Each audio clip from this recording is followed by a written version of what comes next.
think part of it started when I was in high school, at least.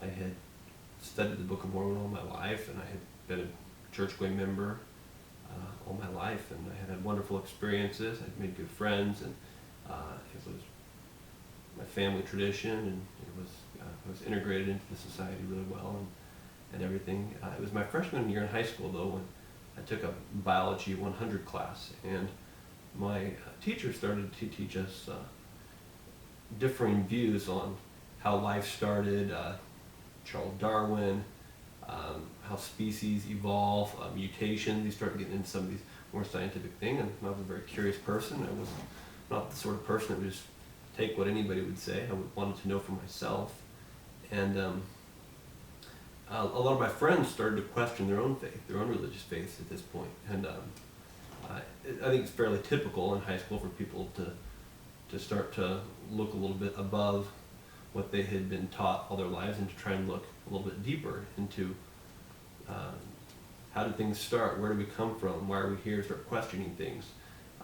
Is the status quo really that good? And President Ezra Taft Benson was the prophet of the Mormon Church at the time, and he had told the members of the church to read the Book of Mormon every day. And I had been told that my life would be better off if I followed the prophet and I read the Book of Mormon. So I thought, well, so far my life's been pretty good following the prophet. In fact, it had been really good. I had had a lot of success. I had a life that was free from addictions and a happy family and everything. So I followed his counsel, and I was reading the Book of Mormon every night. I remember one night I came back from hanging out with my friends or whatever, and it was pretty late.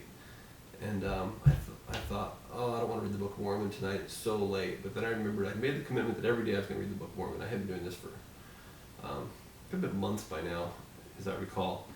And I thought, well, I'll just read a couple of verses just to make good on what I'm supposed to do.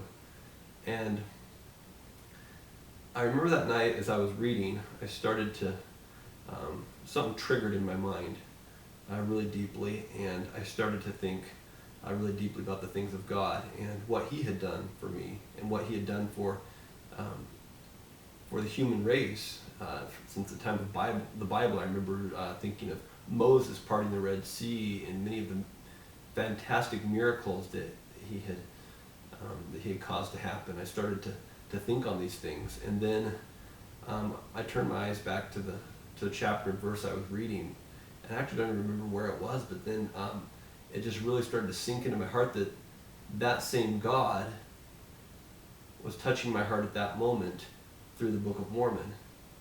And the words of the scriptures really started to sink deep into my heart. And then as they started to sink deeper, I remember just sort of sliding off of my bed, and I began to pray to the Lord and express gratitude to Him.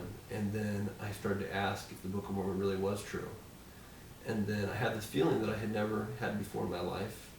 I've had it on many occasions since then in similar scenarios when the Lord has testified to me of the truth of things, but I've come to recognize that as a signal that the Lord gives me when He is manifesting truth to me. And when I had that experience, I remember feeling so happy because I was so excited to know that all the truths that I had been taught since I was younger regarding the Book of Mormon, living prophets, and what Christ had done for me, it was all true. It really was true. And I was just so overcome with joy. I remember kneeling there along my bedside, and I didn't want to move because I had the most beautiful, peaceful feeling coming over me, and I didn't want it to move, to leave. I was just so happy. And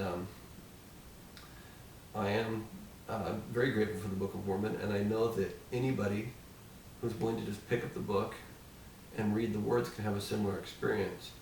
I remember when I used to read the story of Moses when he held up the staff in the wilderness and said, if you will look at the staff, those of you that have been bit by the venomous snakes, you can be healed. All it takes is looking at the staff.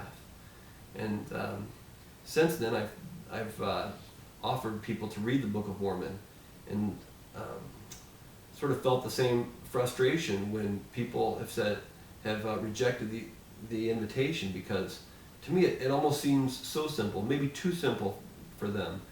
But I know that whoever is willing to put forth the effort, that God in His own due time will give them the experience to know that the Book of Mormon is true. And I know there have been a lot of things said about Joseph Smith on both sides, and maybe historians will never come to a certain conclusion over what is true and what is not true, what was said about him. But one thing I do know is that the Book of Mormon has helped me draw closer to Christ than any other book that I've ever read, and I'm so grateful to Joseph Smith for revealing God's Word to me through the Book of Mormon.